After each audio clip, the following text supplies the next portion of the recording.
Good morning. Welcome back to the Retirement Report. I'm Hank Parrott, your host. All right. Before I get into, I'm going to get into a foundational plan for you today. That's what I want to start with, all right? Setting a good foundation. So we went over a historical perspective to show you what's happened. The creation of mutual funds. You know, back in the early 1980s, when 401ks first went into effect, there were only like 800 mutual funds. And I showed you now there's been over 50,000 created since then. So that shows how much that industry has grown proportionally, of course, with the amount of money that's flowed into retirement accounts, because that's where they typically get invested, is in mutual funds, which is why it's so important to understand how mutual funds work. All right, but you got to walk before you crawl before you walk, as they say. So we've got to set a foundation, a good stable foundation. When you start investing, you need to make sure you've got that solid foundation underneath, and then understanding how to invest. Okay, how to invest for success in retirement is about you need to understand how these mutual fund works, what are in them. So when you choose a mutual fund, or if someone's advising you and they're saying this is a good mutual fund, understand more about that. All right, if for instance, if someone said to you, this Franklin Income Fund is a great fund, you should invest in this fund, and you look and you knew that it had a lot of low credit rated bonds in it, would you still want to invest in that fund? But if you take it on the surface, oh, this is a good fund, you should invest in this fund. So this is why I do the analysis that I do. When I sit down with my clients, one of the things we do is I go through that with them. I don't say, oh, this is a good fund. I bring out the actual holdings of the fund. If it's a stock fund, I show you what's in that stock fund, how many stocks. When I put together a portfolio, I'm not looking to just put 20 different mutual funds together. I want to have each mutual fund represent a whole set of different companies than the other mutual fund. They have to be distinct. They can't own the same things, or I might as well just have one fund, right? Does that make sense? And the same thing on the bonds. Yes, I want to control the volatility in my portfolio, and that's the purpose of bonds, but it's got to be done right. And guess what? There are other hedging strategies besides those that I've talked to you about, other new indices that have come available that use new new innovations, if you will, with regard to these indices that help us with momentum in the markets, that help us. They have a negative correlation to what's going on in the market. So for instance, one example, the JP Morgan Mosaic Index. This is an index that in 2000 through 2002, when the market dropped like 45% over that 3-year period, this index actually made money each year. 5% when the market dropped 10, 5% when the market dropped, I think it was 15%. And then the market dropped like 23% and it made over 7%. So it's a great hedge against market downturns. Even in 08, when the market dropped like 37%, this fund made money, okay, made over 5% that year. So imagine if you've got so if you're invested, first off, a good asset allocation could help you lower the amount of risk that you have from, say, in 08, if the S&P dropped 37% and it outperforms 90% of equity mutual funds, which means they did even worse. But if you had a balanced portfolio and you had a good solid fixed component to that, you would have lost maybe half that amount. Okay, so maybe you're down 20% instead of almost 40%. Big difference. Now here's the other part. Through those last bear markets we've had in this century, 2000 through 2002, October of 07 through March of 09, when the market dropped over 50%, what happened? It took, if you were invested again, and when I say S&P, let me put that another way. Remember when I said large cap funds? If you're heavily weighted in your portfolio to large caps, do you know that? If you look at each fund, and you look at a Morningstar report, there's a style box. It'll tell you what kind of companies are in there. Okay, are they large companies, mid-sized companies, small companies? Are they growth companies, value companies? This is important information as to what the future of your portfolio performance will be. All right, and understanding that. So if you've got a lot of funds, but they're all large cap funds, it means you mainly own the same stuff. And when the market, and it's going to be trying to mirror the S&P and not doing as well, which means it's not going to go up as much as the S&P when it goes up, and it's going to go down further than the S&P when the S&P drops. That's typically what we see. I have a client that came in that had such an account, I think it was 50-some stocks in it, and that's what we saw. When he was earning 8%, the market was up 13. Okay, when the market dropped, he dropped even more. So do you know what kind of risk, what kind of bombs may be in your own portfolio?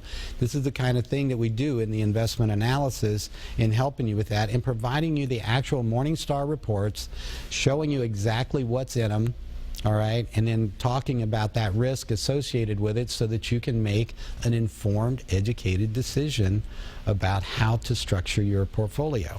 Okay, so if again, first 10 callers, 615-376-5325. We're going to make that available to you as a part of a whole comprehensive plan. I'll show you your financial future. I'll show you what the best, how to get the most out of Social Security, how to minimize your taxes as you're taking money out of your retirement accounts, how to determine what kind of income you're going to need in retirement and what the best ways are to get that, and make sure you never run out of money. So call the office. Debbie will take your information, send you out the packet, as well as a free copy of my book, 7 Steps to Financial Freedom in Retirement, which I'm now going to share with you some things. One of them is creating your financial roadmap. Let's start with a basic plan, all right? Let's do a plan together.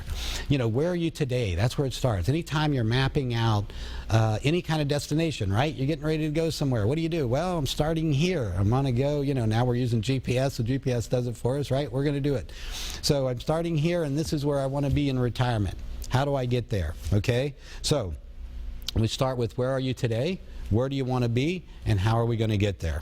So basic primary retirement goal, of course, being to attain and maintain your standard of living and quality of life for as long as you and your spouse live. If you're married, make sure you have, if you've got children that, you know, or other causes that you want to support, that you're able to do that as well.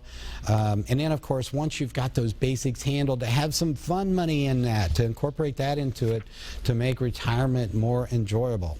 All right, so the first part of creating that, creating your financial roadmap is a comprehensive financial planning. All right, this is how we do it. We start with a fact finder, guidance on your retirement benefits, help you create a plan that will be of advantage to you. We talk to you about Social Security. We talk to you about Medicare.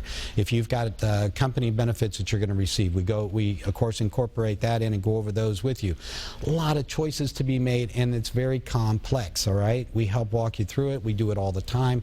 We understand what the rules are. We know this is the other thing. I've had people come in and they say, man, I don't know how to get the answers. I don't even know what questions to ask, right? Well, guess what? I know exactly what questions to ask. So we're going to, one of the things you're looking at with comprehensive financial planning, we're going to bring you, and this is a part of what we send out, a little packet of things to bring, and then I'll assist you in filling out and accumulating the information we need to do up that comprehensive plan.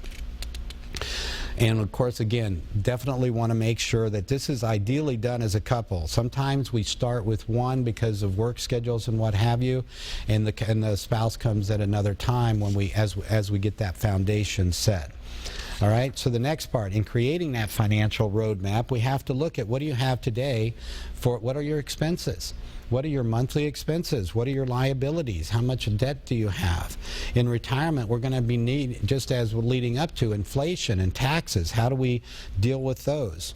In addition, income, assets. Okay, what is your income today? What are your assets? How much money have you got saved? What kind of retirement accounts maybe do you have?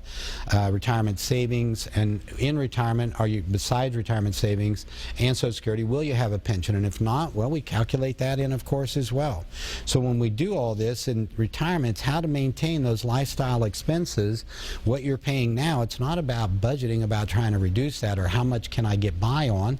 It's about being able to, again, maintain at least your standard of living, and maybe even hopefully add in some fun money so that you can have that those retirement years that you want to enjoy.